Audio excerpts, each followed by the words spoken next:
The overweight farmer arranges tomatoes on his stall with an unnerving precision, as if it were a military operation. The roar of motorcycles shatters the morning calm as the gang decides to test his resolve.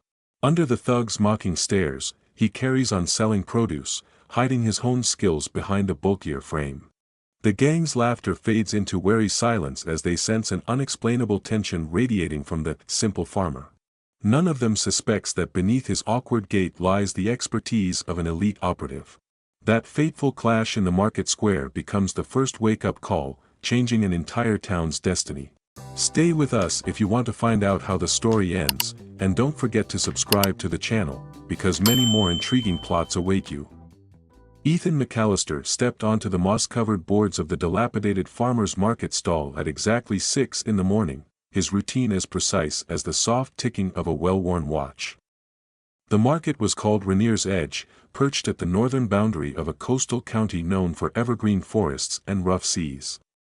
The damp air carried the scent of salt and cedar, mingling with the earthy smell of vegetables he had harvested the day before. At first glance, no one would guess that he was far from an ordinary farmer. He seemed broad-shouldered but slightly overweight, dressed in an old jacket patched with scraps of denim, the color bleached in spots from years of exposure to sun and rain. Yet his movements around the table were meticulously efficient, each set of carrots placed at a measured angle, every basket of potatoes aligned in rows of even height. Observers who arrived a bit earlier, when the vendors were just beginning to unload their trucks, might have noticed that he placed these crates and sacks with a certain deliberateness, as though his hands still remembered old procedures and drills no ordinary grower would ever require. By 7:30, a small group of local residents had begun drifting between stalls, greeting their favorite vendors and commenting on the weather's mercurial mood that morning. On the far side of the lot, stands of homemade jam and knitted scarves beckoned the neighborhood's early risers. A few recognized Ethan, nodding politely as they passed. None knew of his real past, which he guarded as closely as he guarded his land at the outskirts of the county. Sometimes a curious passerby would ask how a man of his size and bearing ended up selling squash and peppers at a small-town market. He would respond with a shrug or a slow tilt of the head, never revealing much. The shoppers eventually stopped asking. Their minds dismissed him as simply another fixture of Rainier's Edge. Shortly after 8:15, a rumble of motorcycles echoed across the parking lot's cracked asphalt. Four men wearing jackets emblazoned with a snarling hawk's head blocked the market's main entrance. The group called themselves the Sky Talons. Most locals knew them by reputation, recalling stories of late-night brawls at rundown bars or the menacing silhouettes of their bikes parked beside abandoned lots. They rarely bothered the farmers, though, content to intimidate through presence alone. On this day, however, something about their formation suggested a more direct confrontation was brewing. Their engines reverberated against the sheet metal roofs of the market stalls, causing a few vendors to exchange uneasy glances. Ethan noticed them from a distance but maintained his stoic demeanor, continuing to unpack tomatoes he had brought from his small greenhouse. He was used to scanning for potential threats without letting anyone sense his vigilance. His past life had taught him that the best advantage was often invisibility, a quiet readiness concealed behind the simplest facade. As he laid out the last crate of produce, a local woman named Harriet, a neighbor who once or twice had commented on the tidiness of his rows, lingered nearby. She seemed worried about something. Ethan regarded her kindly, though he made no attempt at direct conversation, and she eventually moved on with a slight tremor in her step. The arrival of the Sky Talons had upset the usual tranquility, making the air feel charged, like a storm about to break. By 9:20, the bikers had begun patrolling the lanes between the vendors, their heavy boots scraping on the concrete. One of them, a tall man with a scar across his cheek, gave an unsettling smile to a fruit seller who shrank back behind her pyramid of apples. Another ran a hand across the top of a stand, knocking down a few cucumbers in the process, as though testing how quickly the seller might try to pick them up. A third turned his attention to Ethan's stall, perhaps drawn by the unusual sense of calm that surrounded the man. The tension built slowly, wave by wave, until one of the Sky Talon's members muttered a threat under his breath in Ethan's direction, loud enough for a passerby to sense trouble but quiet enough to maintain plausible deniability. Yet Ethan's expression never faltered. He simply continued his methodical arrangement, as though these men in their leather jackets were no more disruptive than birds perched on a fence. By 10, a distant siren broke the hush that had fallen over the marketplace. The county sheriff's cruiser pulled up near the market entrance, lights off, and out stepped Sheriff Angela Cohen, her posture tense. She eyed the 4 bikes, then strolled through the market with an air of cautious authority. The biker with the scar flashed a grin and nudged his companion, motioning toward Ethan's stall, but they did nothing else. Perhaps the presence of law enforcement forced them to reconsider an overt confrontation. They backed away from the narrower aisles and leaned on their bikes, exchanging smirks and inaudible remarks, as if waiting for an opportune moment. Sheriff Cohen paused near Ethan's table. She seemed to study his arrangement of peppers, possibly aware of unspoken friction. He returned her glance with a small nod, and she walked off, apparently deciding it was more prudent to monitor the general area than to engage in any conversation that might escalate tensions. At 10:30, the atmosphere shifted again. A black SUV with tinted windows circled the perimeter of the market, parking near a row of neighboring stores. 2 men in neat, indistinct clothing emerged, scanning the scene before disappearing into a coffee shop across the street.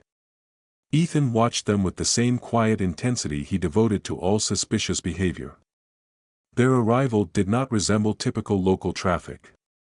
Nothing about their posture suggested they came for the jam or fresh produce. They wore earpieces that were carefully concealed beneath their collars, revealing them as professionals in reconnaissance or security. Whether they were related to the bikers or simply an independent group was unclear. Ethan suspected they might be linked to something bigger, but he kept his guess to himself. His calm outward presence never wavered. By 11:15, Harriet drifted back into view, holding a slip of paper that she discreetly showed Ethan. He glanced at it and saw a short sequence of numbers. She seemed flustered, a worried line forming across her brow, as though she had just received news of impending trouble. Ethan recognized a pattern in those numbers. It was a code he had established with a few trusted acquaintances, people who knew enough about his past to warn him in the event that certain paramilitary or organized crime elements were moving into the region. The code signaled that new players had arrived unexpectedly and were already establishing a foothold in the next county over. It hinted at weapons trafficking routes that were shifting and at rising tensions that might soon spill into his quiet farmland. At noon, Ethan quietly packed up the few remaining crates of unsold vegetables. The bikers had not purchased anything, and other vendors seemed nervous enough to close early. The sheriff's car still idled nearby, but the tension was palpable as the men in leather stood close to the gates, occasionally revving their engines just to fill the air with a menacing growl. Ethan turned his attention to the black SUV across the street, noting the silhouettes of the 2 men inside the coffee shop, still watching. He closed the tailgate of his old truck. Each motion purposeful and unhurried. Once his vehicle was ready, he exited the lot, ignoring the stares of both the gang and the unidentified observers. He drove along the winding coastal road that led to his property, every sense alert to any sign of a tail. Around 12:30, he reached the wooden arch that served as an entrance to his place, a modest farm named Cedar Glen, a patch of land set against the backdrop of towering evergreens. He passed under the arch and down a gravel road, winding past fields he had planted with rows of hardy vegetables. The house itself was low-slung and unremarkable, yet inside was a basement lined with steel-reinforced walls, a concealed room containing the tools of his former life. He had spent years ensuring that this private space was shielded from prying eyes, burying his old identity beneath layers of plausible deniability.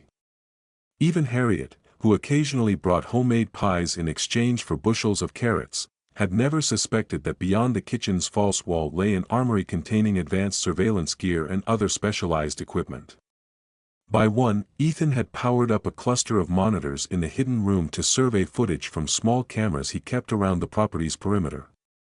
Their feeds showed the dusty approach from the main road, the line of cedar trees that bordered his land, and an angle of the worn footpath leading to the old barn. He saw no immediate sign of intruders. Still, the code Harriet had delivered weighed on his mind. He cross-referenced it against an encrypted database, verifying that the numbers indeed corresponded to a large weapons shipment rumored to be passing through the region. Some new outfit had apparently set up an inland route, possibly overshadowing the local troublemakers.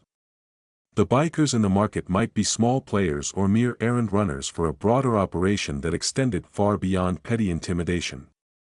At 1:45, he took note of a flicker in one of the feeds, a fleeting glimpse of movement near the timberline. He zoomed in to find a shape that quickly vanished among the trees, too indistinct to identify. He suspected a scout from the Sky Talons or perhaps one of the strangers in the black SUV. Either way, it confirmed his suspicion, they were looking for him. He had made a mental note of the rider's insignia and concluded that the Sky Talons might be branching out into something more lucrative than small-town shakedowns. Their presence at Rainier's Edge earlier that day, along with the new watchers, suggested a convergence of multiple interests. He decided to keep a closer eye on the roads, switching to infrared cameras and scanning for unusual heat signatures that might appear at dusk. By mid-afternoon, the wind picked up, carrying a chill from the coast and rustling the cedar branches. He quietly stepped outside, walking the perimeter of his farmland. The ground was soft underfoot from recent rainfall, and the skies overhead were laden with slate-gray clouds. For a moment, he paused by a weathered fence post, remembering the day he had retired from active duty. In those last moments of his former life, he had promised himself never to return to violence or subterfuge. Yet he had known deep down that one does not simply walk away from that world unscathed. There were always old contacts, old enemies, lurking in the shadows. The only question was when and how they would resurface. By 4, the clouds began to drizzle, turning the gravel paths slick. Ethan retrieved a waterproof poncho and continued his sweep around the fields, occasionally looking back toward the distant line of trees. He remained vigilant, half expecting the bikers to make a bold move, though it was unlikely in broad daylight. This was the sort of reconnaissance phase that organizations new to a territory usually carried out before making overt threats. They would test boundaries, observe his routine, and determine if he posed any threat or if he was just a harmless farmer selling vegetables at market. He found a set of faint tire tracks along a narrow dirt trail near the southwestern edge of his property, the treads distinct from his own pickup. Another sign that watchers had circled around in an attempt to learn more about him. At 5:30, the rain subsided, leaving the sky a dull pewter. Ethan returned to his concealed basement and began reviewing intelligence from a variety of secure sources, cross-referencing local chatter. He uncovered a series of references pointing to an entity known as the Drake Consortium, rumored to be facilitating arms deals across coastal ports. The name had surfaced in a cryptic message from one of his old contacts, indicating that this consortium specialized in funneling advanced weaponry into seemingly inconspicuous areas. The presence of the Sky Talons could serve as local muscle or couriers, ensuring shipments made it inland. Meanwhile, men like those in the black SUV might be liaison operatives, coordinating distribution. The entire network likely spanned multiple states, or even extended offshore to hidden supply ships. At 6, a dusty sedan bearing out-of-county plates passed slowly in front of Cedar Glen. Ethan watched its headlights move across one of the camera feeds. The sedan lingered momentarily, then accelerated away, vanishing into the darkening horizon. Another piece of the puzzle, he thought. Perhaps more watchers or another group entirely. He decided to wait until the cover of night to run a more thorough recon. For now, he occupied the hours before sunset by inspecting his old gear, verifying that batteries were charged and that he still maintained the reflexes to operate advanced surveillance equipment. A beep from one of his monitors informed him of an incoming encrypted message. It was from a longtime friend in the intelligence community, someone who knew better than to contact him unless the situation was critical. The message simply confirmed that the Drake Consortium's activities had escalated in the last few weeks, linking them to theft of prototype technology from a decommissioned naval facility. By 7:30, the light waned, the horizon turning a dull orange that soon faded to gray. Ethan locked up his house and retrieved a small drone from the hidden basement. He launched it near the back field, guiding it carefully above the canopy of cedars. Through its camera, he saw the faint glow of distant headlights along a logging road, which was typically deserted at night. He hovered the drone, scanning the area, noting 2 SUVs parked about half a mile from his land. Figures stepped out, passing what looked like long gun cases between them. This was not standard biker weaponry or a typical black market deal. The gear appeared too sophisticated, more akin to specialized arms. Ethan noted the time, 7:45, before maneuvering the drone for a better angle. He recorded everything, capturing silhouettes, license plates, and the distinctive shape of advanced scopes or attachments on the rifles. At 8:15, the group finished transferring equipment, then drove back in separate directions. The SUV that headed north seemed to be traveling toward the coastal highway, while the other vanished deeper inland, possibly toward a network of back roads connecting to an abandoned industrial zone. Ethan brought the drone back and stowed it away carefully, ensuring the recorded footage was saved to multiple encrypted backups. He recognized that the situation was escalating faster than he had anticipated, and the presence of specialized arms suggested that the conflict could become much more dangerous than a simple territorial dispute with a small biker gang. The Drake Consortium, the newly arrived Watchers, the black SUV at the farmer's market, all these elements coalesced into a single ominous picture. By 9, Ethan shut off the lights in his house and relied solely on low-power lamps in the basement. He figured if anyone was watching from a distance, they might assume he had turned in for the night. Instead, he prepared for a reconnaissance trip of his own. He changed into dark, rugged clothing, selected a small sidearm, and packed a discreet bag of tools that would help him bypass locks or quietly gather intelligence should he manage to infiltrate any suspicious location. Rainier's Edge was around 30 minutes away. But he had no intention of revisiting the market. Instead, he would check the industrial zone on the far side of the county, the place where he suspected the inland SUV might have traveled. By 9:30, he set out in his pickup, headlights off, relying on night vision goggles for the first mile. Only once he joined the main road did he switch the lights on, blending in with the sparse traffic. He was well aware that any watchers might note his departure, but he suspected the consortium scouts would not expect him to move on a night so damp and cold. As he drove, he mentally rehashed his plan: gather evidence, confirm the presence of sophisticated arms, and leave quietly without engagement unless forced. He wanted to stay a step ahead of them, not trigger an all-out battle. 10 o'clock found him parked behind an abandoned shipping warehouse. The structure loomed against the night sky, its corrugated metal panels rusted in places, graffiti scrawled across half-collapsed walls. According to some data he had compiled, the property had been purchased 6 months earlier by a shell company with ties to the Drake Consortium. Ethan slipped out of the truck and moved quietly along the perimeter, scanning the area with a small thermal imager. 2 heat signatures appeared near a side entrance, both heavily armed if the silhouettes told the truth. He recognized the posture of trained professionals, not the slouch of typical hired thugs. They were guarding something important, he surmised. He circled the building, pausing whenever a slight breeze rustled debris or caused a metal sheet to clang in the wind. At the rear, a faint glow came from a skylight. Ethan climbed a rusted fire escape, carefully easing his way to the roof. From there, he peered through a cracked window, spotting a large space illuminated by a single overhead lamp. Wooden crates were stacked, each bearing coded labels that suggested advanced weaponry.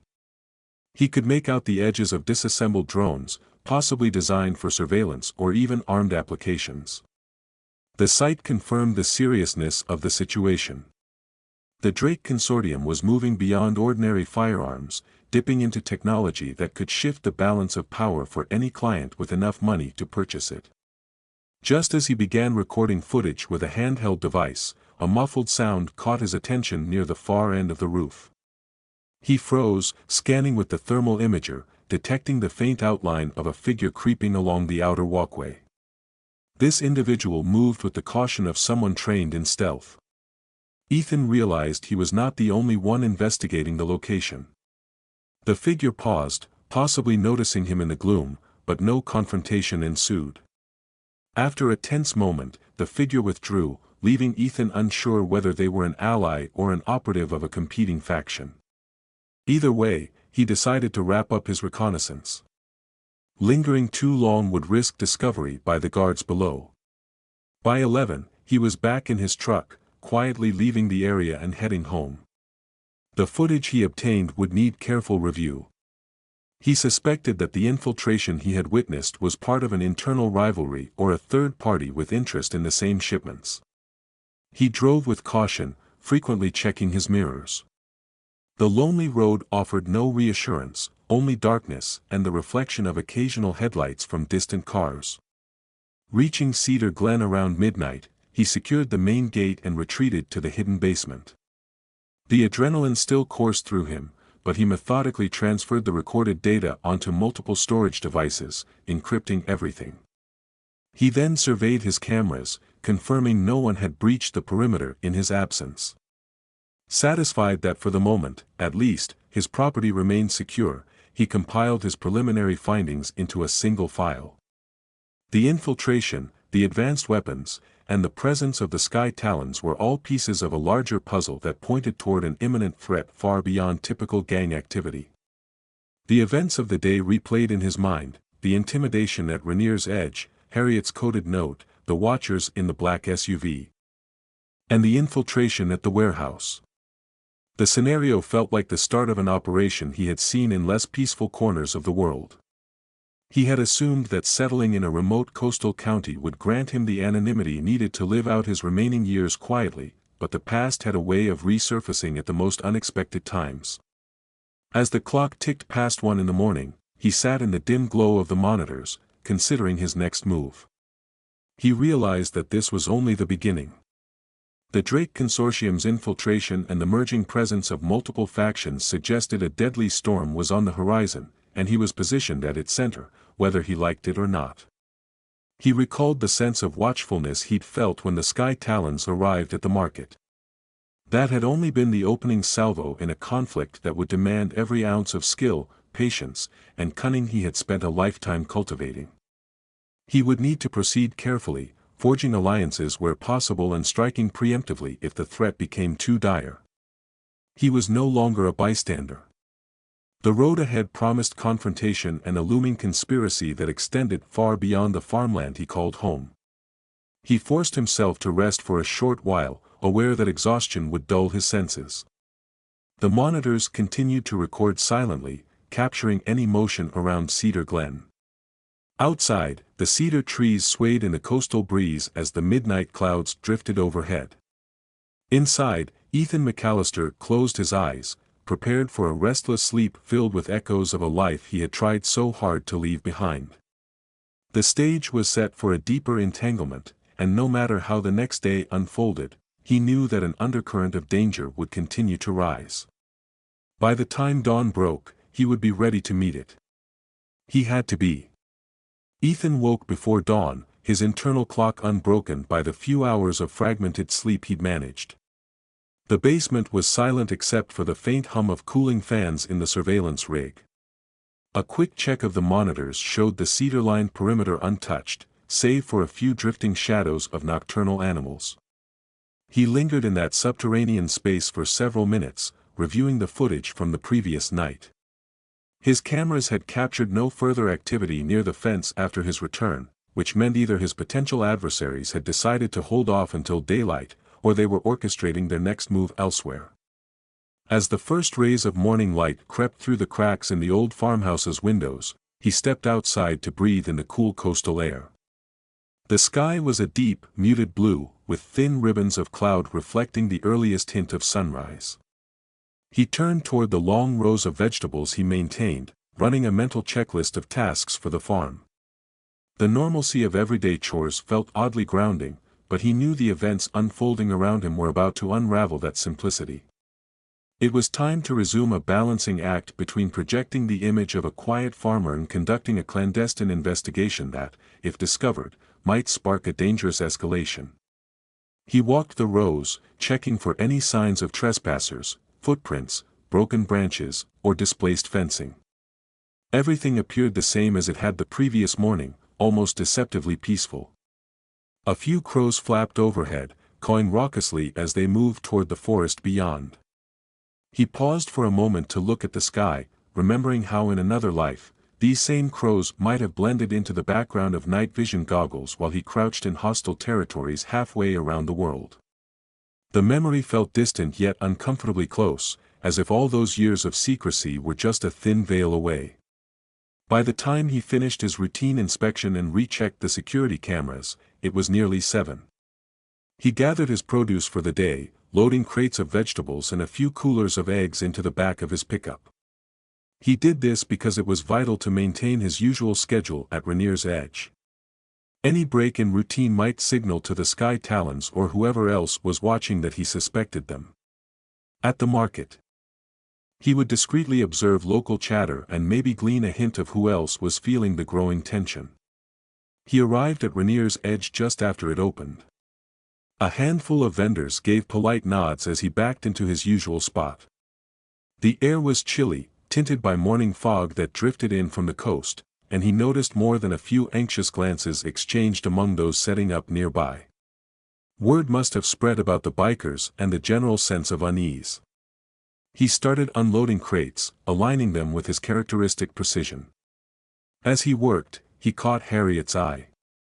She stood at her stall with a somewhat forced smile, occasionally scanning the market's entrance. She seemed relieved to see him. Over the next hour, small clusters of regular shoppers came and went, but the atmosphere was distinctly subdued. The memory of the Sky Talon's presence the day before still hovered, and everyone seemed to be bracing for another incident.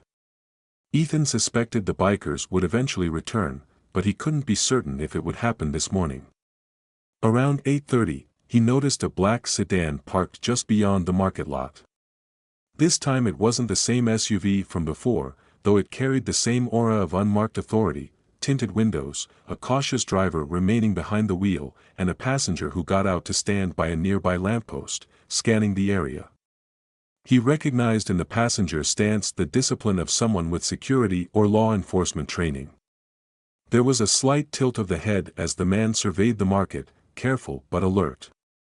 Ethan pretended not to notice, focusing instead on organizing tomatoes, but he kept track of every subtle move. Half an hour passed before the man by the lamppost stepped away, disappearing around a corner. The sedan remained parked, engine idling. Nothing else happened immediately, but the entire scenario put Ethan on edge. The invisible lines of tension seemed to tighten throughout the market. By mid-morning, Sheriff Cohen made an appearance. She walked among the stalls with a reassuring smile, greeting vendors and occasionally exchanging a few words with concerned locals. Her presence was meant to project calm, but Ethan knew better than to dismiss it as a casual patrol. He watched as she paused near Harriet, whose face showed a flicker of distress. The sheriff leaned in, speaking softly. Harriet nodded in response and glanced toward Ethan's stall. The sheriff followed her gaze, then resumed walking, eventually stopping near Ethan's stand under the guise of looking at his produce. Though no direct conversation passed between them, Ethan sensed that Cohen was aware of deeper undercurrents. She seemed about to speak, then changed her mind, perhaps deciding a public exchange wasn't prudent. With a last, measured glance, she moved on. A few minutes later, Harriet drifted by, stopping briefly to murmur that rumors had spread about a new group taking over the distribution channels the local gangs once ran. She kept her voice low, using the pretense of looking at the lettuce to conceal the subject of her words. Her expression hinted at more details she wasn't comfortable sharing in the open. Ethan pretended to respond with a simple shrug, as though they were discussing the quality of leafy greens, then Harriet moved on, leaving him with the distinct impression that the pieces of the puzzle were shifting again.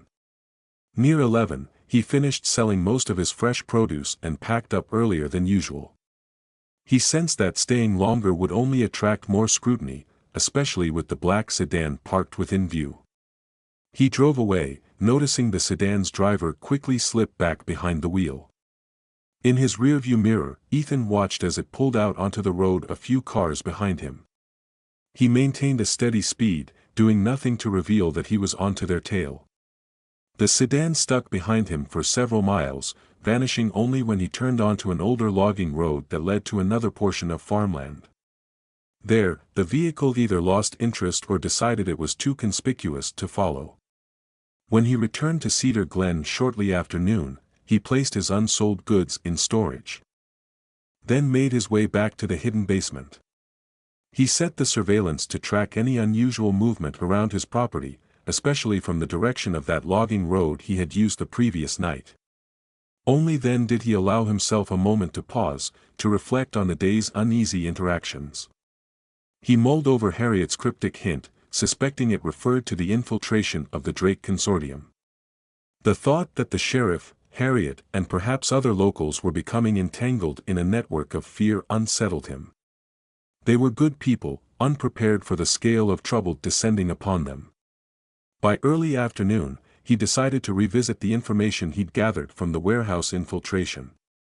He transferred the drone footage to a tablet, examining the clarity of the images.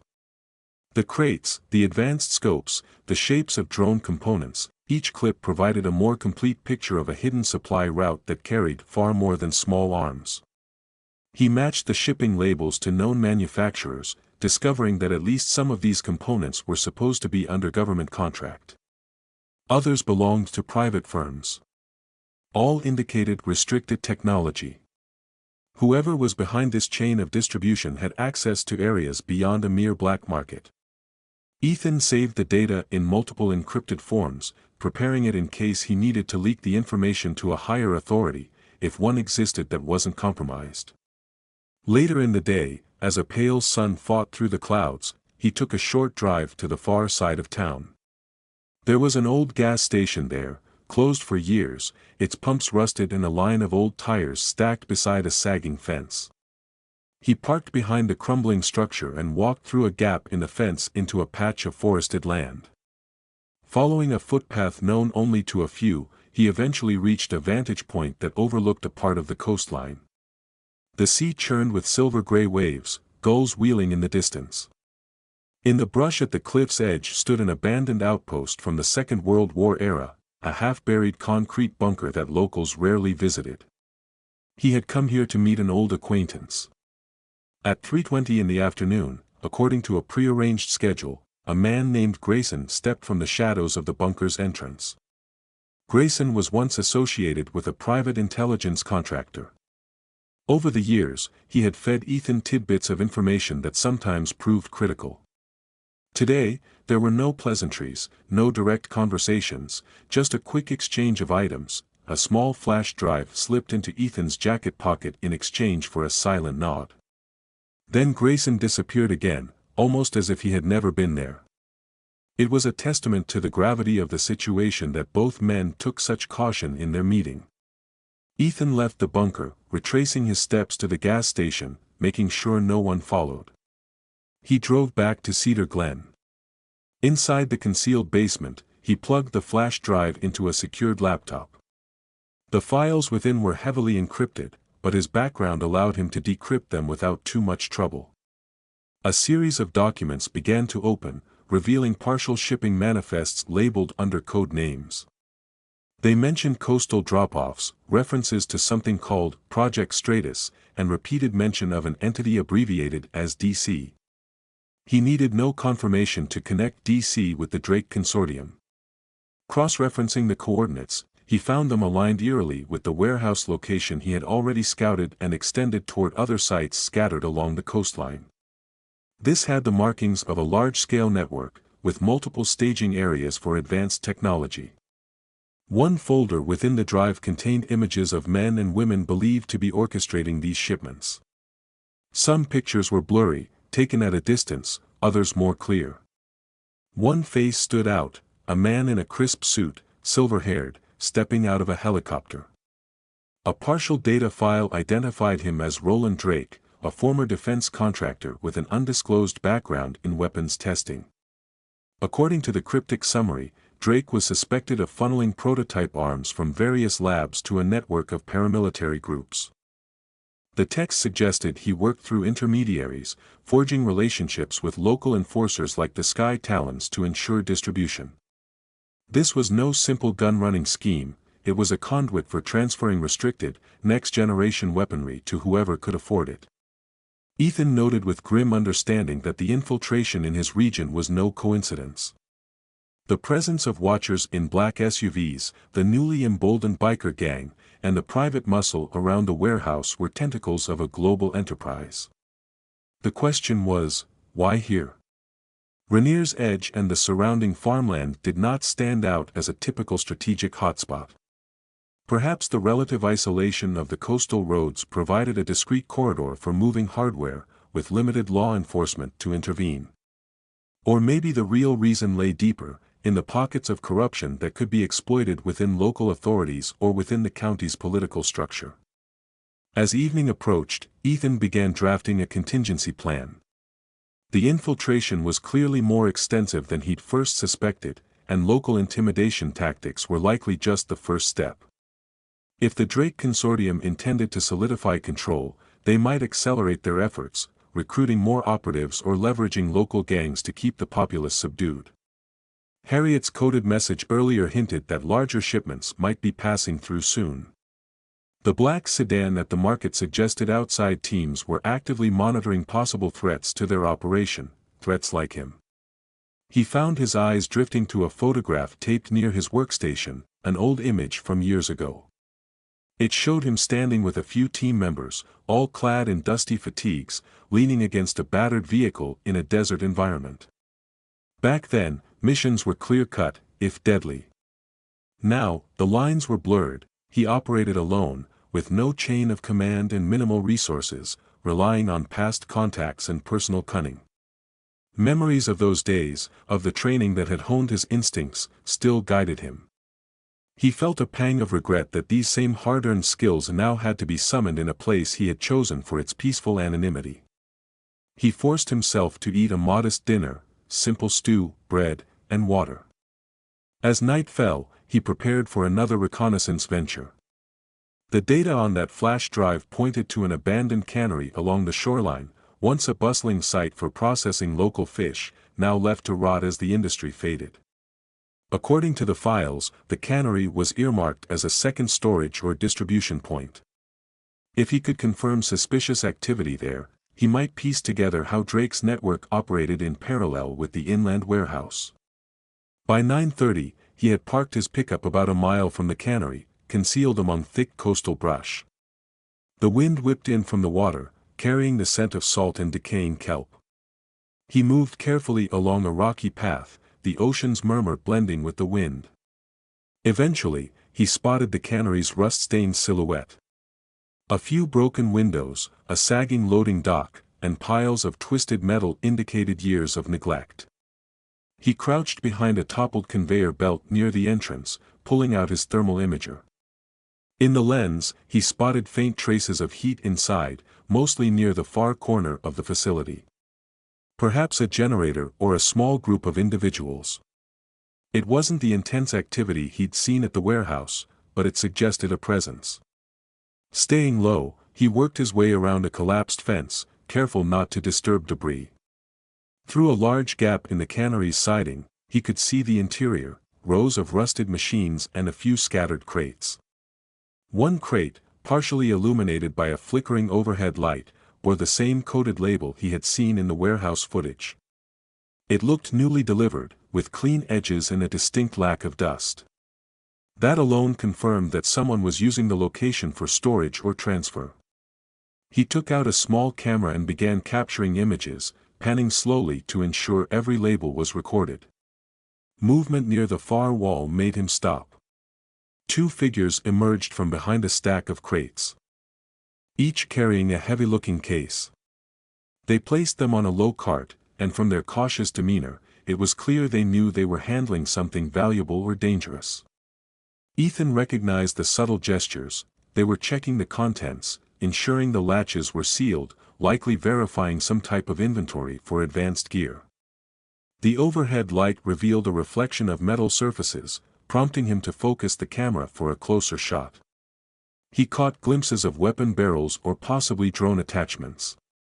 He had to stifle any reaction when one of the men walked closer to his position, just a thin sheet of warped metal between them.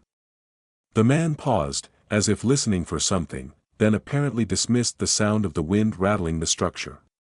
He rejoined his partner, who was now examining a handheld device, presumably some kind of tracking scanner. After a tense minute, they wheeled the cart deeper into the cannery's interior.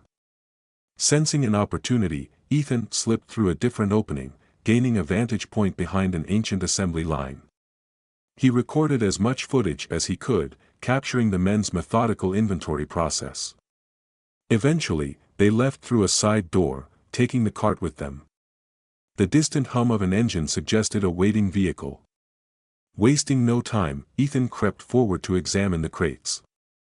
He noticed shipping codes referencing electronics, communications modules, and items marked as experimental, with serial numbers that had been meticulously scratched out, then relabeled. The level of organization hinted at a sophisticated supply chain, no random smuggling, but a precise orchestration.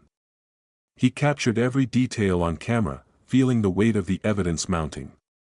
As he prepared to withdraw, a sudden crunch echoed on the floor behind him. He spun around to see a silhouette stepping through the gloom, barely 5 paces away. Whoever it was, they moved deliberately, carrying a subdued flashlight that cut through the darkness in a narrow beam. Ethan flattened himself against a large machine, heart pounding. The beam swept across the floor, then the crates, but did not settle on him. The figure took another step, scanning the corner. Perhaps it was security checking for intruders. If so, they were doing it alone, which suggested moderate confidence in the site's secrecy.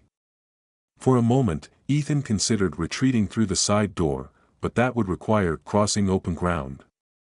He waited until the figure moved on, stepping out of sight behind a row of battered lockers. Then, in a single fluid motion, he left the interior, slipping back into the night. He heard muffled voices from the other side of the cannery, but he did not pause to investigate. His priority was to exfiltrate without detection, the data he'd collected far too valuable to risk. Once clear of the fence, he merged into the shadowy dunes beyond, following the coastline back to where his truck remained hidden. It was close to midnight by the time he returned to Cedar Glen. In the hidden basement, he downloaded the new images and cross-referenced shipping codes with the partial manifests from Grayson's flash drive. The matches were undeniable: the crates, the advanced components, the Drake Consortium's involvement. There was enough evidence to implicate multiple shell companies, perhaps leading back directly to Roland Drake. Yet the question loomed: to whom could he safely deliver this evidence? The infiltration could go high up in political circles, potentially sabotaging any attempt to involve official channels.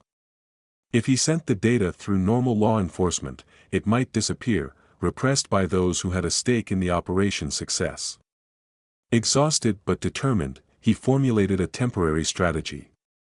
He would maintain the veneer of the quiet farmer while deepening his investigations. He had no illusions about what might happen if he was discovered. The men he was dealing with were not amateurs. Their paramilitary posture and advanced arms indicated they would not hesitate to eliminate threats. From his old missions, he understood that timing was crucial. Striking too early risked exposing himself; waiting too long would allow the consortium to cement its power in the region. Endangering innocent locals like Harriet, or even Sheriff Cohen, if she continued to pry. He checked the perimeter monitors one last time before switching to a low-power surveillance mode. Outside, the wind gusted through the cedar trees, branches swaying under a moon partly obscured by drifting clouds. The night seemed alive with the weight of secrets.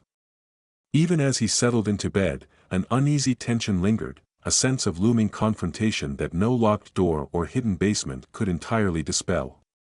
In the days to come, he would have to maneuver carefully, forging quiet alliances and deciding which threads to pull in order to unravel the Drake Consortium's deadly tapestry. Each moment demanded precision, each decision had to be weighed against countless unknowns. And yet, for the first time since retiring into obscurity, he felt a flicker of that old resolve, the mindset of a man who had once led covert operations in hostile lands. Back then, he had always known there was a way through the darkness, as long as he trusted his instincts and remained focused on the objective. Now, with Rainier's Edge standing on the brink of a silent takeover, he steeled himself to do the same. Ethan rose at dawn to the sound of distant thunder, a low rumble that seemed to echo the tension in the air. The morning sky over Rainier's Edge was layered with slate-gray clouds, streaked by an occasional flash of wan sunlight. He carried out his usual farm chores in silence, feeding his livestock and walking the perimeter of Cedar Glen with methodical precision. Everything appeared calm on the surface, with no tracks or footprints intruding on the wet earth, but he could not dispel the feeling that something had shifted overnight. During the last few days, the infiltration by the Drake Consortium had grown more evident, and he sensed that events were converging toward a point where concealment would soon give way to outright confrontation. He spent the early hours inside his hidden basement, studying the evidence gathered from the warehouse and the cannery. Organized stacks of crates labeled with cryptic alphanumeric codes indicated a level of planning that went far beyond the local black market. The cross-referencing he had completed revealed multiple shipping routes converging on the region, each associated with a specialized type of illicit technology. One series of codes pointed to advanced surveillance drones, another hinted at next-generation firearm prototypes. Although he had more than enough material to suspect that the Drake Consortium was establishing a formidable presence, the bigger question was how to prove it to the right people, and how to ensure they were not part of the corruption. By mid-morning, a thin drizzle began to fall, adding a dreary cast to the landscape. He wrapped a rugged jacket around himself and drove toward town to maintain his routine. Visiting Rainier's Edge Market again felt risky, especially if the Sky Talons or the Watchers in unmarked vehicles continued to hover. Still, he knew that abruptly changing his pattern might arouse even greater suspicion.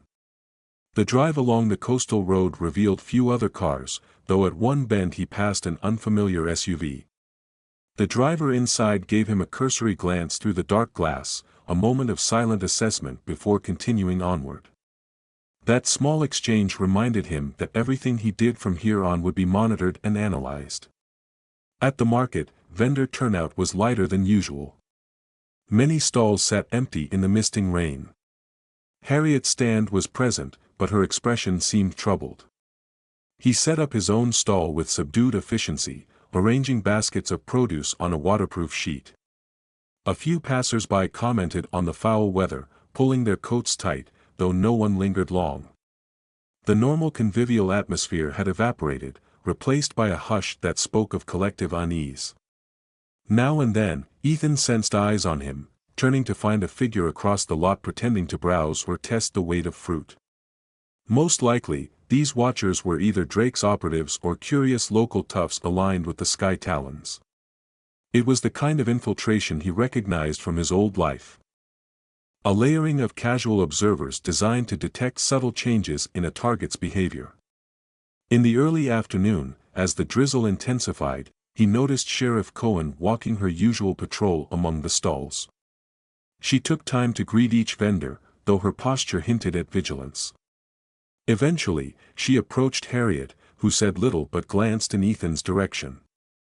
The sheriff followed that glance and inclined her head, an unspoken sign that she was aware of the mounting tension. She moved on without openly addressing him. He sensed that she was both protecting him and, perhaps, watching him. The role of law enforcement in this unfolding conspiracy remained ambiguous. After packing up earlier than he normally would, he made his way out of the lot. On the drive back, he spotted a motorbike in his rearview mirror at a distance that felt too consistent to be random. The rider was dressed in black leather, the bike itself lacking any identifying decals. Every twist and turn of the road, the bike followed at a measured distance, never closing in. Ethan allowed the scenario to develop for several miles, making small adjustments to gauge the rider's response. Eventually, as he neared a turnoff leading to a cluster of coastal cabins, he slowed. The bike kept following, then pulled off abruptly onto a side road. Whether the rider had been an operative collecting data or simply a curious individual, it was difficult to know, but the entire drive left him certain he was being tracked. Once at Cedar Glen, he switched on his surveillance array, scanning the local roads for any sign of trailing vehicles or watchers hidden among the trees. Nothing appeared out of place, but experience told him that no sign did not equate to safety. Instead of letting his guard down, he decided to exploit whatever time he had left before the situation escalated. He sorted through his encrypted files again, assembling a concise package that he could disseminate if circumstances demanded it. He included the drone footage from both the warehouse and the cannery, the partial manifests from the flash drive, and a series of annotated satellite images that revealed traffic patterns consistent with covert shipments. As night fell, the wind grew harsher, rattling the roof shingles. He sat at his desk in the hidden basement, drafting a brief message to an old contact within a private intelligence group. The trust he placed in them was thin, but they might prove capable of shining a broader spotlight on Drake's operation, if only to protect their own interests. Attaching the carefully curated evidence, he set the message to send through a cascading series of encrypted relays, ensuring it would be difficult to trace back to Cedar Glen. Then he hesitated. The moment he hit send, he would be committing to a new level of exposure. Yet doing nothing risked letting the Drake Consortium fortify their grip on the region unchecked. He tapped a key, and the files were whisked into the digital ether. Shortly after, he powered down his main systems to reduce his technological footprint. Stray signals could alert watchers that something was amiss, and he preferred to maintain the illusion that he was merely a solitary farmer turning in early on a stormy night. Yet inside, his mind raced with a catalogue of possible repercussions. Drake's network was powerful enough to subvert local authorities or stage well-coordinated raids. The infiltration might creep all the way to the state level. He mulled over various exit strategies if his position became untenable, but he despised the thought of abandoning the farmland he'd nurtured or leaving Harriet and others to fend for themselves. Sleep offered no solace. He dozed off in a chair, roused repeatedly by the storm's gusts. At around 2 in the morning, an alarm blinked on the console. One of the exterior cameras had captured a silhouette near the property's southwestern edge. He snapped fully awake, switched to the relevant feed, and zoomed in. Through the drizzle, he could make out 2 figures moving in tandem, each carrying what appeared to be a carbine or rifle. They were attempting to cross a segment of fence shrouded by tall cedar trees. A third figure stood watch near the access road, scanning the darkness as though expecting a signal. Ethan acted at once, disabling the main security floodlights so as not to alert them prematurely. He activated secondary infrared cameras to track their progress more clearly. Their approach seemed practiced, indicating prior reconnaissance. They avoided open ground, using tree cover for concealment. This was an incursion, plain and simple. Perhaps they aimed to abduct him, or at least confirm he was more than just a farmer. Alternatively, they could be seeking to place hidden devices on his property. He carefully armed himself with a suppressed sidearm and prepared a discreet vantage point near a back window. As the intruders advanced, he recognized from their posture and gear that they were neither local thugs nor standard bikers. They moved with disciplined coordination, scanning corners and communicating with hand signals. One paused to take out a small electronic device that Ethan guessed might be a scanner intended to detect or jam his surveillance. He allowed them to proceed deeper, knowing that confronting them too soon might trigger a firefight that could spiral out of control. His aim was to gather intelligence on their identity and objectives before deciding how to respond. After slipping across a narrow ditch, the trio approached a freestanding barn that sat behind the main house. They paused near the door, running what appeared to be a metal detector along the walls. The watchers in the lead signaled for caution, possibly suspecting that the barn might be rigged. Inside that barn was nothing overtly suspicious, just old tractors and hay bales, yet he had stashed certain backup supplies there. Their interest in the structure suggested they might be verifying whether it concealed something more sophisticated. One of them placed a small device near the door, perhaps intending to measure signals or record data. Ethan noted that they had not tried to enter the house itself. That fact was telling. Maybe they had orders to avoid direct confrontation. Alternatively, they might be setting up for a future intrusion. He decided to reveal only a fraction of his capabilities. Reaching for a low-profile drone stored in a narrow closet, he powered it on silently and launched it from a rear window. The drone's infrared camera fed a live view, confirming the positions of the three operatives. With careful maneuvering, he guided the drone behind them, capturing high-definition footage of their gear. He recognized the outline of specialized ballistic vests with advanced sensor modules, the sort that rarely made their way to standard civilian markets. He circled the drone for a better angle. The face of the apparent leader was half visible under a hood. Ethan recorded every detail, then zoomed in on the man's wrist, where he could see a patch resembling the shape of a stylized raven. He matched it in his mind with scattered intelligence about a mercenary outfit rumored to have ties to the Drake Consortium. If his suspicions were correct, these men might be part of Drake's core paramilitary force, not just local proxies. The intruders appeared to complete their inspection of the barn, planting a second small device near one of the support beams. Then they retreated toward the fence line, regrouping with the lookout. The entire operation took under 10 minutes, executed with chilling efficiency. Ethan held his breath as they disappeared into the darkness, leaving behind no overt sign of forced entry. Through the drone's camera, he watched them climb into a vehicle parked down the access road and drive away without headlights. Only once they were gone did he retrieve the drone, powering it down to avoid any lingering signals that might draw them back.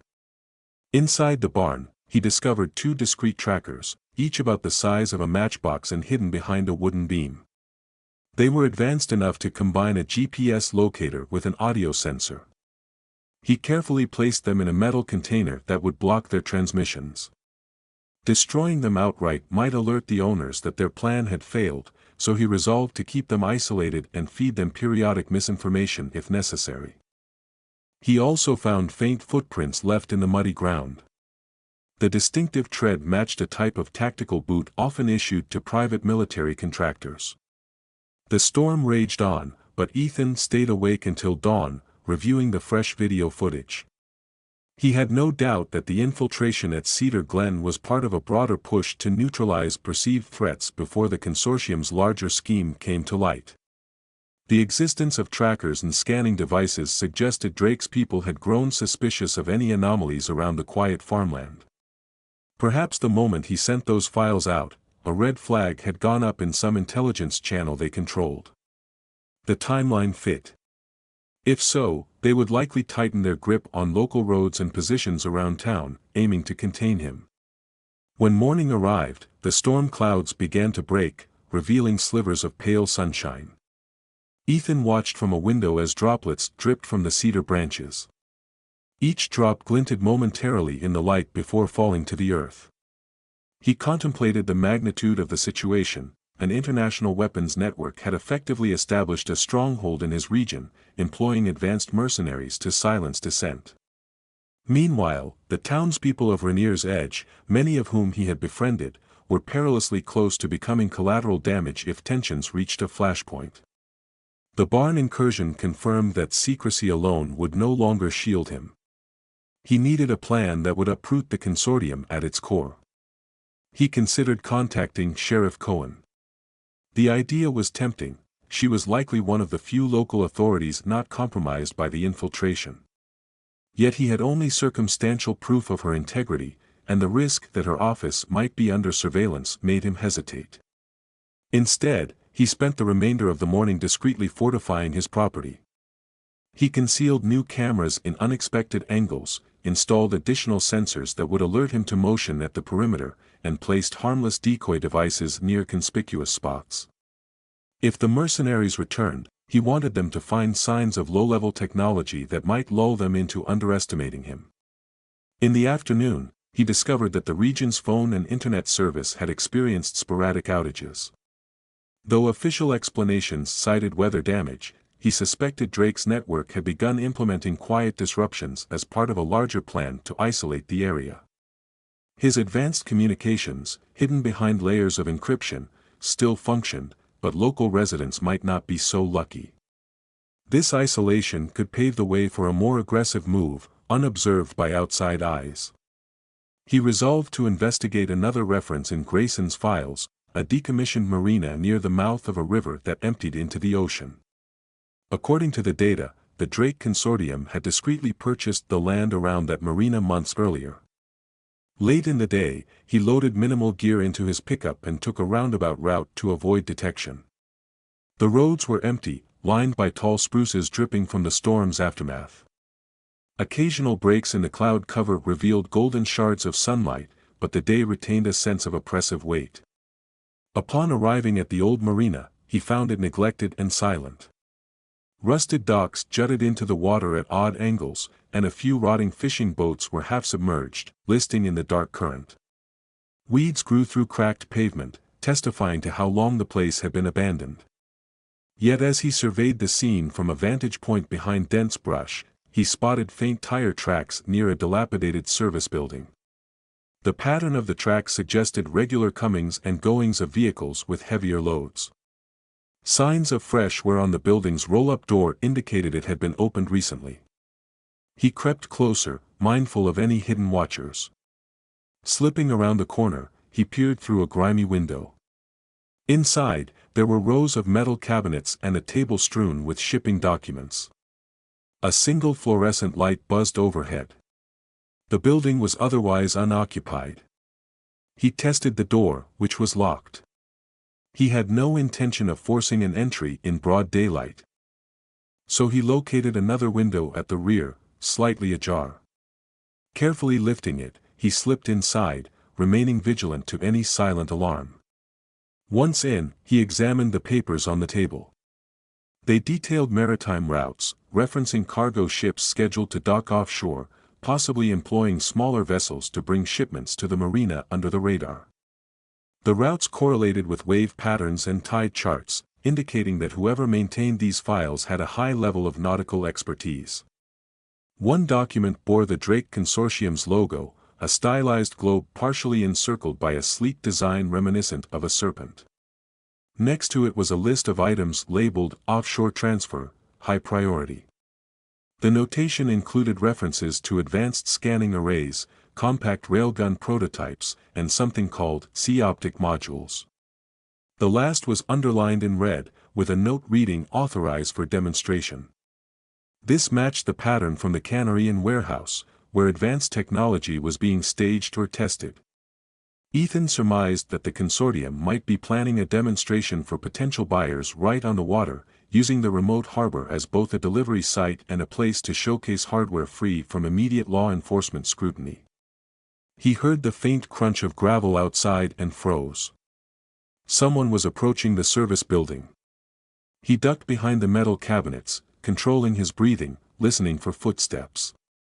Through a gap near the window, he glimpsed a figure wearing a dark jacket. The person fiddled with a set of keys, then unlocked the front door and stepped inside, carrying a small crate. Ethan remained out of sight as the individual set the crate on the table, opened it, and pulled out a black device shaped like a compact radar unit. With great care, the stranger began assembling or checking the device's components, occasionally consulting a handheld scanner. Ethan noted that the movements were methodical, the posture calm and assured.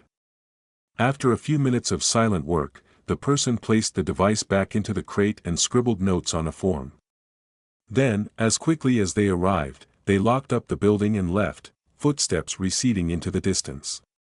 Ethan waited several long minutes before risking a look out the window. The occupant was gone, but he spotted a dark-colored van driving away from the marina toward a winding road that led deeper inland. He slipped back out the window, replacing it exactly as he'd found it, and retreated to the shoreline. The sun was sinking behind the hills, painting the sky with a haze of orange and purple.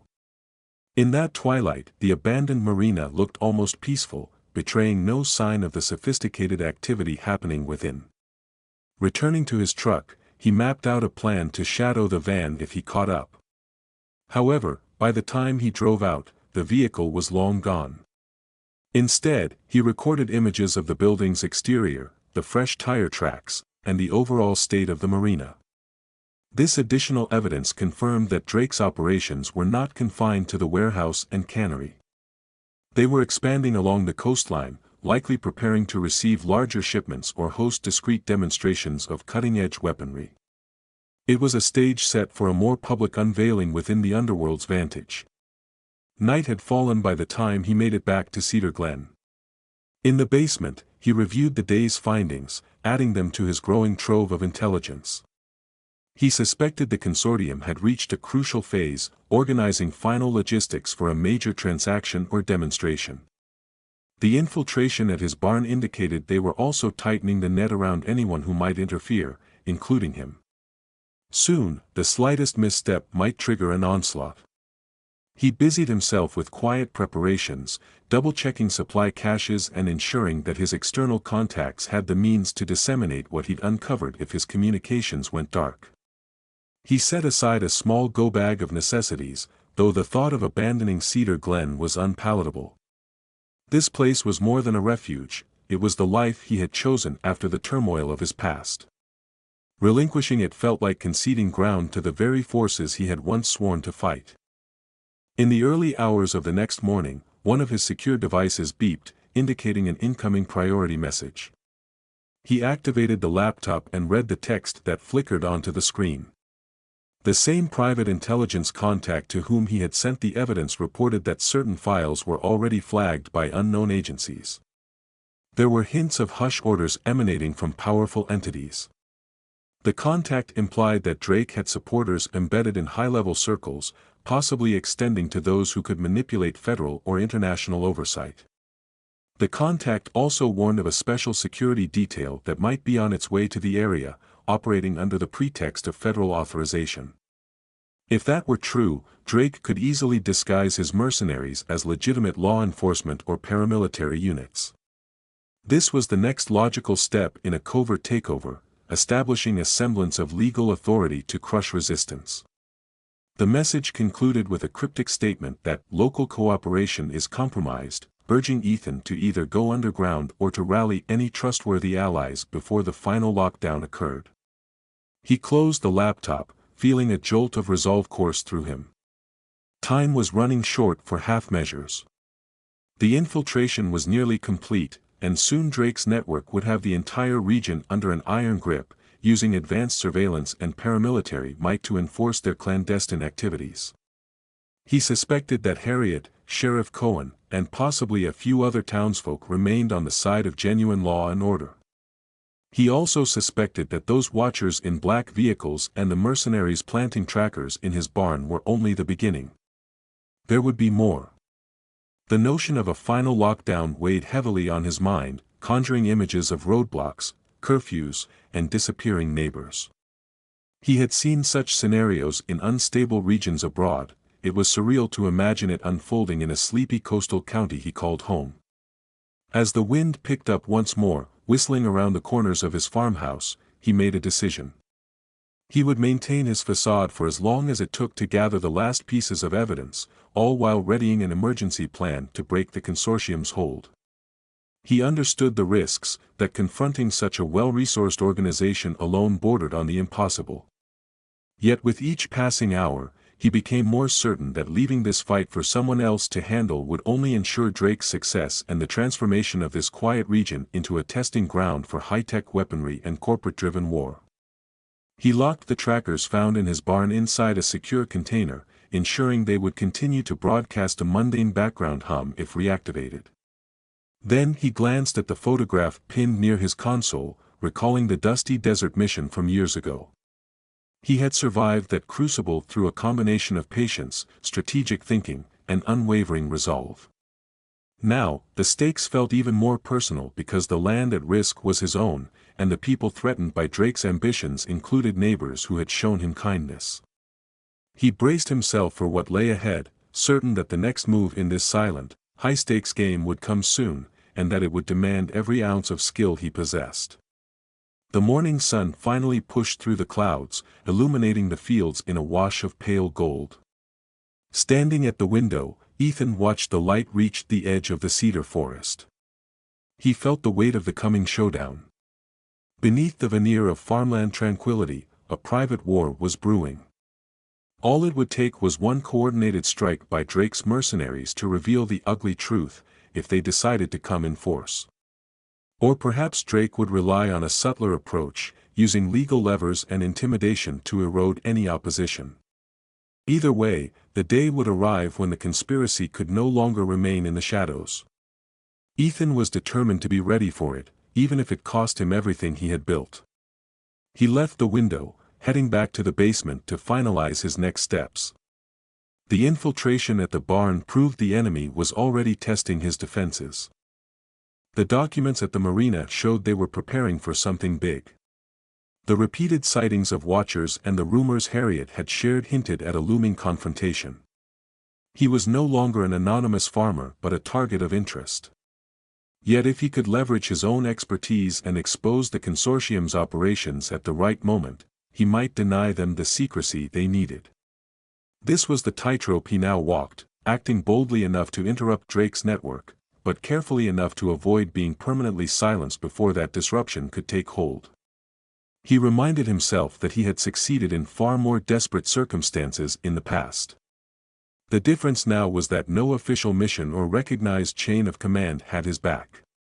There was only the farmland, the townspeople who sensed something amiss but lacked the ability to stop it, and the fleeting alliances he might forge with those who still believed in lawful conduct. It would have to be enough. Gathering a light set of reconnaissance gear, he resolved to continue making daily visits to the market and the outskirts of town, gleaning every piece of intelligence he could from the shifting environment. The quiet would not last much longer, and when the storm inevitably broke, he intended to be the first to strike. The ocean's breath swept across the coastline in uneven gusts, rattling the worn shutters of the farmhouse under a swirling dawn sky. Ethan stood in his hidden basement, checking a row of monitors that displayed multiple camera feeds. He had reinforced the property's defenses in the last couple of days, but every new measure felt like it might still prove insufficient. The Drake Consortium's infiltration had grown more blatant, and he was certain they were poised to make a decisive move. He also suspected that the local phone outages, combined with newly established security checkpoints on the main roads leading into Rainier's Edge, signaled the onset of a larger operation. Isolating a region was a classic tactic. It allowed those in power to clamp down on potential resistance while concealing their real agenda from the outside world. He leaned over a small table, studying a county map. Dots marked the locations he'd confirmed as Drake's strongholds or supply depots, the warehouse inland, the cannery near the coast, and the recently discovered marina property that extended into the tidal flats. A half-dozen smaller spots were circled too, representing suspected safe houses. The pattern suggested a ring tightening around the central farmland and towns. He had concluded that the consortium was not just planning discreet arms smuggling, they intended a more comprehensive demonstration of command and control, likely for high-paying buyers or complicit officials. Advanced weaponry was only half the draw. The real selling point was an entire system for subjugating a civilian area quickly and quietly, with minimal official scrutiny. He set a backup recording device to capture everything, footage from the cameras, logs of unusual radio frequencies, even the hiss of ambient sound in case it caught a stray snippet of chatter. If an all-out confrontation occurred, he wanted as many records as possible to remain. The greatest advantage he could wield against a covert power was exposure. He took a breath, feeling the old pulse of mission readiness that had guided him through operations in the past. This time, though, there would be no extraction team or overhead support. It was just him, a handful of locals who might stand on the right side of the line, and the uncertain possibility of contacting outside allies before the Drake Consortium snuffed out communications completely. By mid-morning, he decided to drive into Rainier's Edge. The truck's engine coughed in the cold air as he navigated the now familiar bends of the coastal highway. His eyes drifted to the roadside, taking in the newly erected checkpoints. Uniformed men stood behind steel barriers, some wearing insignia of a vague, official-looking design. At a glance, someone might assume they were from state or federal agencies, but Ethan knew better. He recognized subtle details in the gear: unmarked ballistic vests, high-end rifles that standard departments would rarely issue. Even their stance revealed the purposeful readiness of contractors rather than standard law enforcement. They let him pass through, possibly believing he was just a harmless local. The atmosphere in town was eerily quiet. Very few people milled about the main street, and many shops were closed. He saw Harriet's small grocery stand shuttered, and a sign on the door read, "Closed until further notice." He suspected the owners had felt the creeping pressure, deciding it was safer to stay at home. Parking near the vacant farmer's market, he stepped out onto the damp pavement and looked around. There were no hawkers, no rows of fresh produce. The drizzle from the previous day had turned into a lingering, chilly moisture that seemed to hang on everything. A pair of black-clad men loitered at the corner, near a boarded-up cafe. One stared intently at Ethan, barely hiding the suspicion on his face. Ethan spotted Sheriff Cohen's cruiser about a block away, parked in front of the municipal building. He walked over slowly, noting the closed blinds in most of the windows. The door to the building was locked, so he rapped on it with his knuckles. A moment later, the sheriff herself opened it, gesturing for him to come inside with a furtive glance at the street. The hallway was dimly lit, half the lights switched off. She guided him to a cramped office in the back, where she had pinned maps and photographs on the walls. She looked both tense and determined, as though she had been working around the clock without sleep. He could see from her board that she too had connected various unexplained incidents: trucks moving at odd hours, new faces checking into the local motel, quiet visits to farmland out on the edges of the county. She had no illusions left. Although they did not speak directly, she placed a small note in his hand, scribbled with the words, "County officials not to be trusted." Beneath that, she had jotted a short list of names, presumably people she believed either compromised or openly working with Drake's network. Ethan gave a brief nod, acknowledging her warning. In silence, he tapped a small device in his jacket pocket, indicating that the walls might be bugged. She responded by switching on a battered tape player, letting the hiss and crackle fill the room in an attempt to mask any hidden microphones. He stayed just long enough to confirm they were on the same side. The sheriff, by the looks of her notes, was trying to coordinate with state-level authorities, but each line of communication appeared to be jammed or redirected. She seemed near the point of desperation. Before he left, she handed him another slip of paper that read, "Help if possible," followed by a set of grid coordinates. He recognized them as belonging to a remote stretch of pine forest behind the main ridge. He wasn't certain what she intended, but he inferred it might be a place to rendezvous if official channels fully collapsed. Sheriff Cohen then escorted him out, her expression grim, the anxiety visible in the tightness around her eyes. He returned to his pickup, aware of the stares from the two watchers on the corner. The tension in the air weighed on him as he drove to Harriet Street, hoping to check on her. The old Victorian-style house where she lived had curtains drawn, and there was no sign of activity on the front porch. Only a single black sedan parked across the road hinted at the presence of watchers.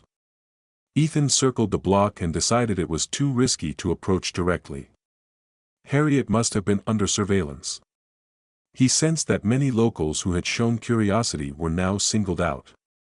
Those who complied with the new wave of faux official rule faced no immediate consequence, but Harriet and others who had asked questions became persons of interest. On the drive back, he spotted new signage on the roads: "Federal Security Perimeter, authorized personnel only." He pulled over briefly, letting the engine idle, and watched as a convoy of 4 black trucks rumbled past, escorted by the same uniformed men he had seen earlier. The insignia they wore was minimal, a stylized crest that gave an illusion of official capacity. He had no doubt these vehicles were heading toward one of Drake's known staging sites. Perhaps it was the moment to confirm precisely what they were transporting. He restarted his truck and followed at a discreet distance, mindful not to appear too obvious. They took a route that led inland toward the old warehouse. Along the way, a pair of drones buzzed overhead, small quadcopters scanning the road below. He recognized them as short-range surveillance units, likely feeding real-time footage to a central command post. The trucks turned onto a muddy gravel road that forked off behind a stand of pines. Ethan slowed, letting them get well ahead before continuing.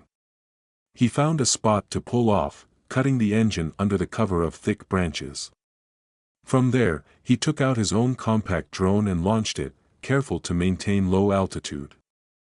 Skimming over the treetops, the drone fed back a clear view of the warehouse's yard.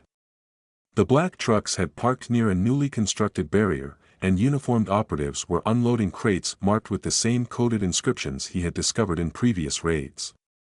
Another group, dressed in different attire, seemed to be wearing more advanced gear, helmets with integrated optics, heavier armor. These were not mere security contractors but a specialized strike team. The entire area had been transformed into a fortified compound, with guard towers fashioned from prefabricated materials and a perimeter fence bristling with sensors. He recorded everything. Through the drone's camera, he could see a small formation of men in suits emerging from a prefab command center. One of them was a silver-haired figure with an air of authority. Ethan guessed it was Roland Drake himself, the elusive orchestrator of the consortium. Drake strode around the yard, occasionally pointing at crates or speaking to subordinates. The posture was that of someone who believed he had absolute control. Ethan lingered for a few minutes more, capturing glimpses of advanced weaponry being uncrated, rifles with unusual attachments, electronics arrays likely capable of jamming or intercepting signals, and even what looked like small anti-armor devices normally restricted to top-tier militaries. Then, as the men repositioned themselves near the trucks, a siren-like wail echoed. The feed on Ethan's screen began to flicker. A wave of static rolled across the drone's transmission, and he recognized the telltale sign of a powerful jamming signal. He tried to steer the drone away, but the controls responded sluggishly. Quickly retrieving the device was paramount, losing it might compromise him. Pushing the drone into a forced return path, he managed to guide it past the fence line, though it nearly plummeted twice as the jamming pulses surged. He finally coaxed it back into the safety of the trees, where he caught it in his hands as it dropped from the sky. The propellers were dangerously close to his fingers before he shut it off. He hastily withdrew to his truck, glancing over his shoulder at the hidden fortress. They had technology beyond the standard black market, confirming the rumor that Drake specialized in funneling advanced prototypes to clandestine buyers. This was no ordinary smuggling ring, it was the seat of a private military empire. The infiltration of local governance and the establishment of a security perimeter suggested Drake's demonstration had started. They were showcasing how easily they could seize control of a region with minimal external interference. As he drove home, he mulled over the risk that the jamming operators might try to triangulate his location. The roads were nearly deserted. Once again, he passed through the checkpoint to re-enter the area around Rainier's Edge. The uniformed guards waved him through, perhaps still believing him harmless. By the time he reached Cedar Glen, the sky had darkened considerably, more from thickening clouds than the natural approach of evening. He sensed that a storm was both literal and metaphorical, ready to break at any moment. He spent the afternoon reinforcing crucial points around his property, camouflage and netting around certain vantage points, hidden cameras repositioned for better coverage, and decoy wires strung along fence posts to mislead any watchers. When finished, he crouched over a console in the basement, reviewing the new drone footage. He had enough data to confirm that Drake was personally overseeing a final phase of the operation. The presence of advanced jamming, heavily armed teams, and a secure perimeter indicated they felt prepared to fend off any challenge. He tried to contact the private intelligence group again, but the connection failed repeatedly. Jamming or forced rerouting likely extended beyond the warehouse compound, suggesting a county-wide clampdown. Another limited channel gave him only static, a sign that standard communications were all but severed. The sense of isolation deepened. He retrieved the note from Sheriff Cohen, its coordinates unspoken but etched into his mind. If she had set a rendezvous, it might be his only chance to coordinate with whatever fragment of local authority still resisted Drake's infiltration. The final hours of daylight slipped away, replaced by a gloom that arrived prematurely. Ethan ate a quick meal, hardly enough to stave off hunger, but no time existed for a proper dinner. He took a compact rifle from his hidden cache, checking the chamber and suppressor, then prepared his gear. Glancing at the photograph pinned near his workstation, he felt a distant echo of old missions. In those days, success depended on synergy between a specialized team. Now, synergy was replaced by cunning and careful planning. He left just after twilight. The coordinates from Cohen led him across a serpentine back road, then onto a dirt track partially overgrown with weeds. The path wound through a pine forest, each tree standing like a silent sentinel under the moonless sky. He drove without headlights for long stretches, trusting his night vision goggles. The tension in his chest grew with every turn, unsure if Drake's watchers had already sealed off this remote area. Eventually, the track ended in a small clearing beneath towering pines. The wind hissed through the needles overhead, but no human sound broke the stillness. Ethan stepped out quietly, scanning the tree line through a thermal scope. He noticed a faint heat signature behind a large boulder, prompting him to raise a hand in a cautious signal. After a few tense seconds, a figure emerged, arms slightly raised in a sign of minimal threat. A sliver of moonlight revealed Sheriff Cohen's strained face. She motioned for him to follow as she led him deeper into the woods. At the base of a ridge stood a dilapidated ranger's cabin, likely built decades before for firewatch patrols.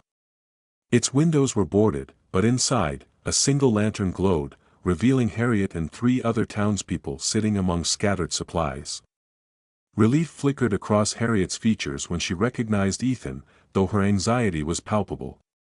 The sheriff quietly led them to a makeshift table where she had spread out a more detailed map than the one in her office, annotated with new information. She spoke in hushed tones, explaining that official lines of communication were blocked, and that self-styled federal units had begun detaining residents under suspicion of conspiring against the new security measures. Harriet added that local gossip suggested nighttime raids had already removed a handful of prominent critics from their homes. Ethan nodded grimly, confirming that the situation was worse than mere rumors. The group conferred in low voices, each sharing scraps of intelligence gleaned from corners of the county. A young farmer had seen black helicopters at dawn near the old cannery. An elderly couple had witnessed men in suits removing boxes from the local hardware store, commandeering the premises as some sort of temporary supply depot. The sheriff had personally intercepted a coded transmission that indicated a high-profile demonstration of Drake's advanced weaponry would take place soon, probably at the warehouse or the marina. Harriet added that a friend of hers disappeared the previous night after reporting strange, silent aircraft circling the farmland. The weight of their collective stories left no doubt. The Drake Consortium planned to complete its stranglehold on the region and present their success to potential buyers or officials who might replicate the formula elsewhere. Faced with this, they realized they had limited options. The few unguarded roads could be closed at a moment's notice. Communication with the outside world was stifled. The nearest large city was nearly 3 hours away, an eternity if the consortium decided on a final crackdown. Still, the group in that lonely cabin felt a surge of determination. Their neighbors were being disappeared, their livelihoods hijacked, their freedom trampled under the guise of security. Sheriff Cohen proposed a desperate plan: disrupt the scheduled demonstration so completely and publicly that word would leak out, forcing higher authorities, or the media that certain officials couldn't fully control, to intervene. Harriet, trembling, volunteered to mobilize a small network of townspeople who could witness or record the event. Others suggested sabotage, focusing on the technology that Drake's men so heavily relied on. Ethan offered a measured approach, rooted in his experience with covert operations. The key was to confront the demonstration at its peak, capturing undeniable proof of Drake's illegal arms and oppressive tactics. The challenge lay in breaching the security perimeter. They would need to rely on stealth for as long as possible, then create a disruption that forced Drake to reveal the full extent of his private army. The scattered law-abiding locals, witnessing the overreach, might finally rise to resist. At the same time, hidden devices or cameras could broadcast the evidence if they found a gap in the jamming. Though fear was evident in every face, they agreed on the general idea. Harriet took a scribbled list of phone numbers, those of local families she trusted, to organize watchers who could slip near vantage points around the warehouse. The sheriff would gather what remained of her loyal deputies. A mechanic among them claimed he knew how to rig an old broadcasting station on a nearby ridge so that, at least for a few minutes, it could override or bypass the consortium's jamming. Ethan stressed that the moment the signal went out, Drake's men would move to shut it down. That was all the time they'd have, seconds, maybe minutes, to reveal what was happening. They left the cabin in ones and twos, each heading back under cover of darkness. Ethan offered to stay behind to ensure Harriet and the mechanic returned home safely, but Harriet insisted they were best splitting up, making it harder for watchers to track them. As he drove away, cold resolve settled over him. The plan was a high-risk gambit, riddled with uncertainties, yet it was the only path that might free the county from an outright takeover. When dawn broke the next day, the final phase began. He set in motion small acts that might appear inconsequential to an outside observer, dropping by the hardware store for rope and nails, visiting a shuttered cafe to leave a coded chalk mark that signaled readiness to a contact on Harriet's list, and discreetly patrolling the roads to see how the checkpoints were being staffed. He noticed the presence of heavier armor at the main intersections, sandbag emplacements and portable barriers topped with barbed wire. The men stationed there carried themselves with an air of finality, as though the time for half-measures had passed. Back at Cedar Glen, he assembled a lean pack of essentials, including the camera drone, a medical kit, a handful of smoke devices, and a portable transmitter. He left enough evidence behind in the basement to create a false trail, hoping to misdirect any intruders if they raided the property. Then, an hour before sunset, he took a hidden footpath that led out of his farmland and into the dense cedar groves to the west. The plan for that night was straightforward yet precarious. Harriet's watchers would converge around the warehouse area, the sheriff and her deputies would position themselves for minimal interference from the false federal units, and the mechanic would attempt to breach the jamming field using the old broadcast station.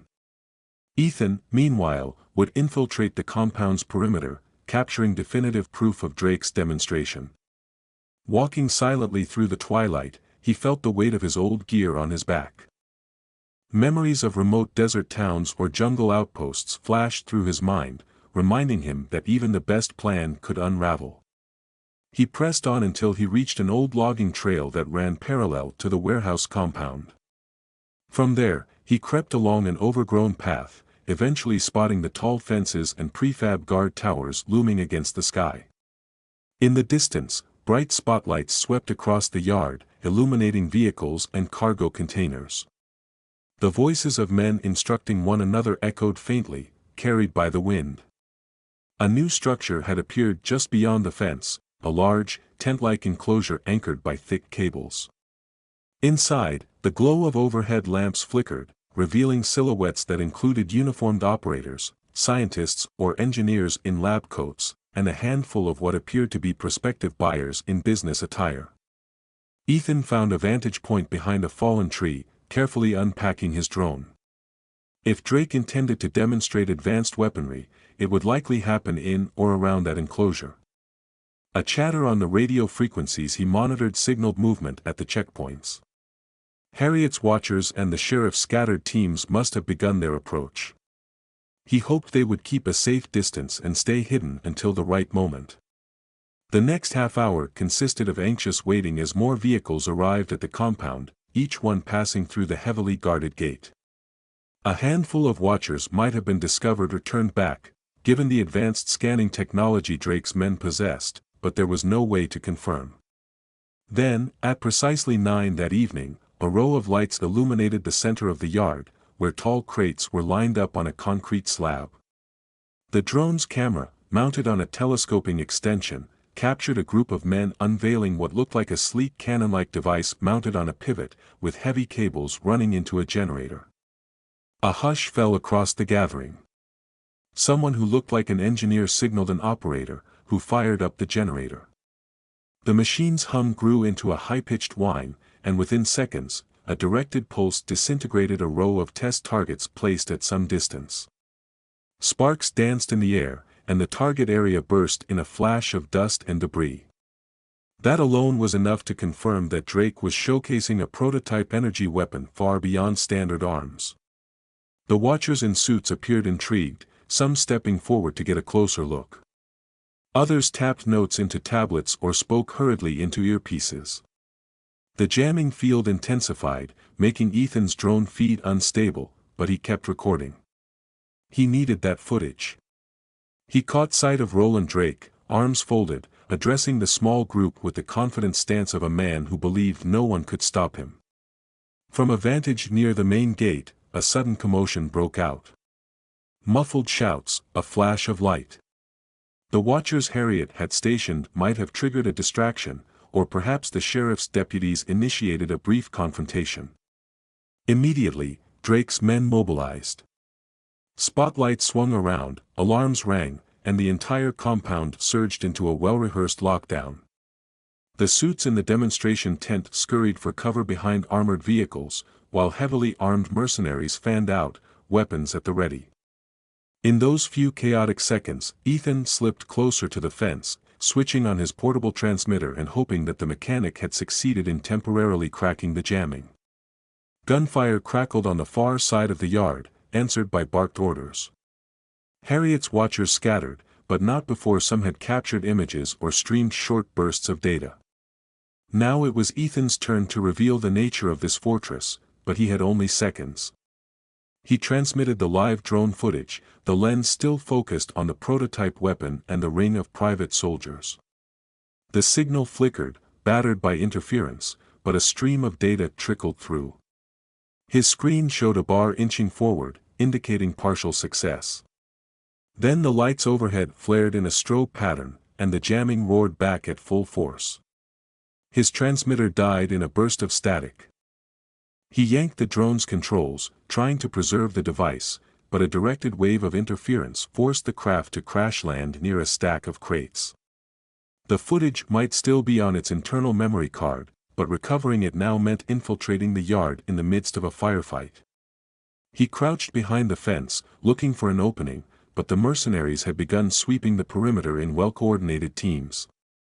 For a moment, he considered a hasty retreat, but something Harriet said stuck in his mind: "We have to show what they're doing, or we lose everything."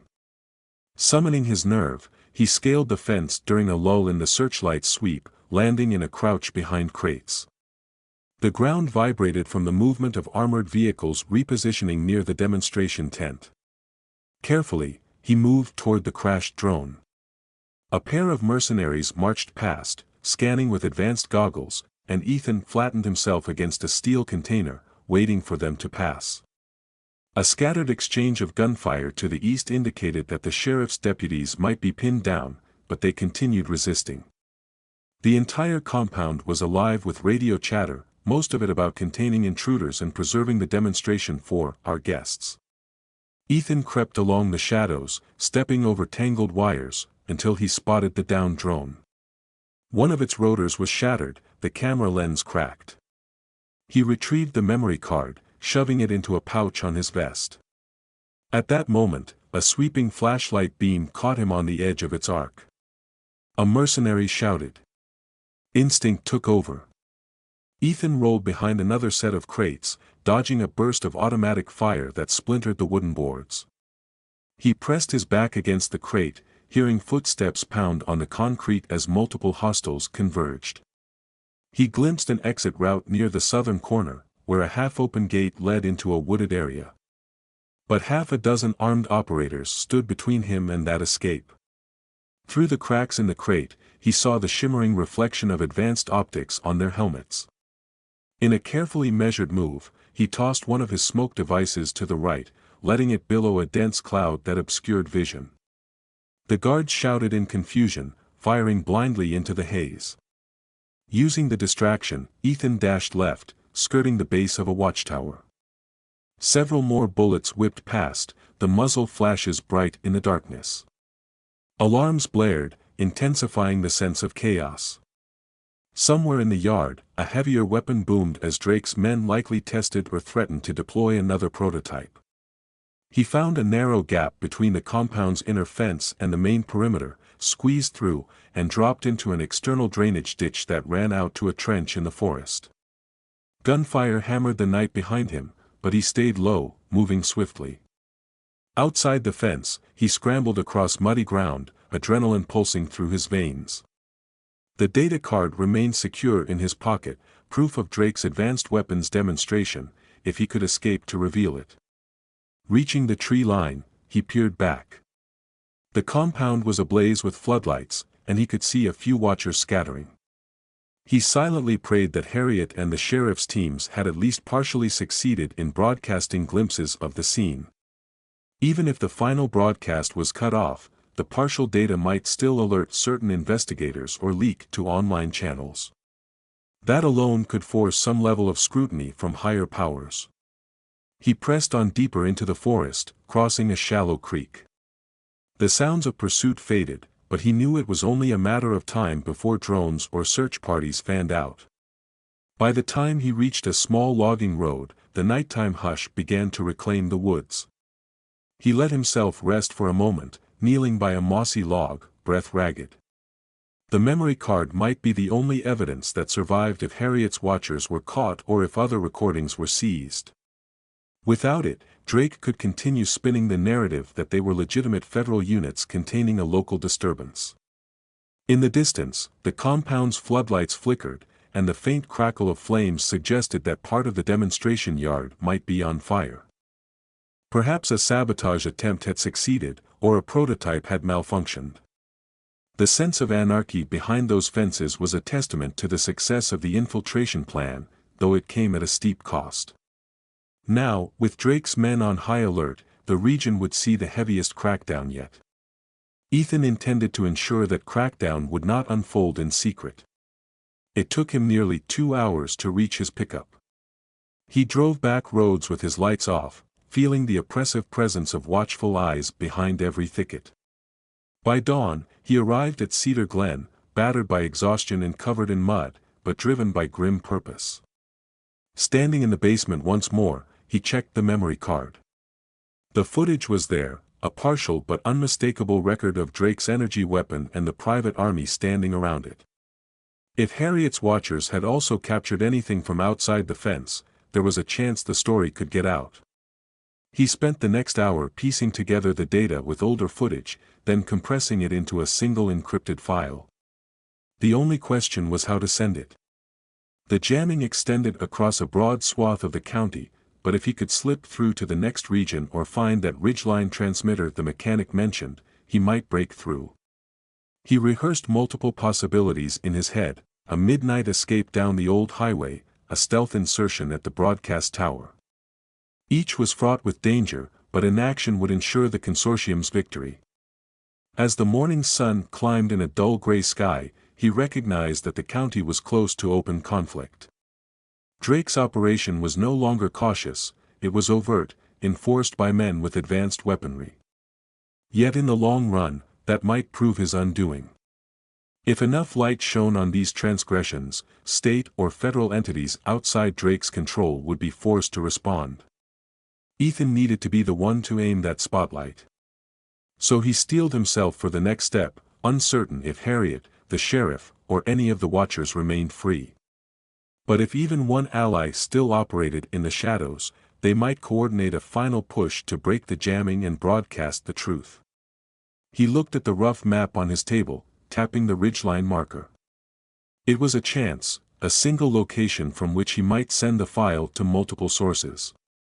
Time was short, but he had the advantage of surprise if he moved quickly. Overhead, the farmhouse timbers creaked in a stiff breeze, reminding him of the precarious nature of everything he had built. If the Drake Consortium prevailed, Cedar Glen would become yet another asset to be seized or repurposed. And if he succeeded, the farmland might still be irreversibly changed by the violence that had played out. The moment demanded action. He packed essentials into a weatherproof bag, ensuring the memory card and encryption keys were stored in multiple places. Before leaving, he walked once around the farmland, letting his eyes rest briefly on the rows of crops, the old barn where he had first discovered those clandestine trackers, the cedar trees swaying at the perimeter. He felt a wave of regret that peace had been so thoroughly shattered. But the only path forward was to expose the threat fully, trusting that the truth, once revealed, would bring enough heat upon Drake and his co-conspirators to crack their hold. He climbed into his pickup, the engine sputtering to life. The day's plan was set: reach the ridgeline, bypass or neutralize any blockades, send the footage to every ally and media contact he could think of, and hope that someone was in a position to act. The final confrontation was inevitable. If Drake's forces found him at the transmitter, they would do everything in their power to stop him. Yet for the sake of Harriet, the sheriff, and every innocent soul caught in the consortium's net, he had no choice but to try. As he drove away, the last trace of morning mist retreated from the coastal horizon. The wind carried an almost electric charge, as though it, too, anticipated a climax. He felt his heartbeat steady, his focus sharpen, every fiber of his being coalescing around this mission. Beneath the weight of possibility, he realized that whether he succeeded or failed, there would be no returning to the quiet anonymity he once craved. The world had found him again, demanding a reckoning with the skills he had sworn never to wield in his new life. And so, with steeled resolve, he set forth to unleash the final blow against the Drake Consortium's brazen takeover, prepared to face the storm until the moment it either consumed him or broke upon the unassailable force of truth he was determined to unveil.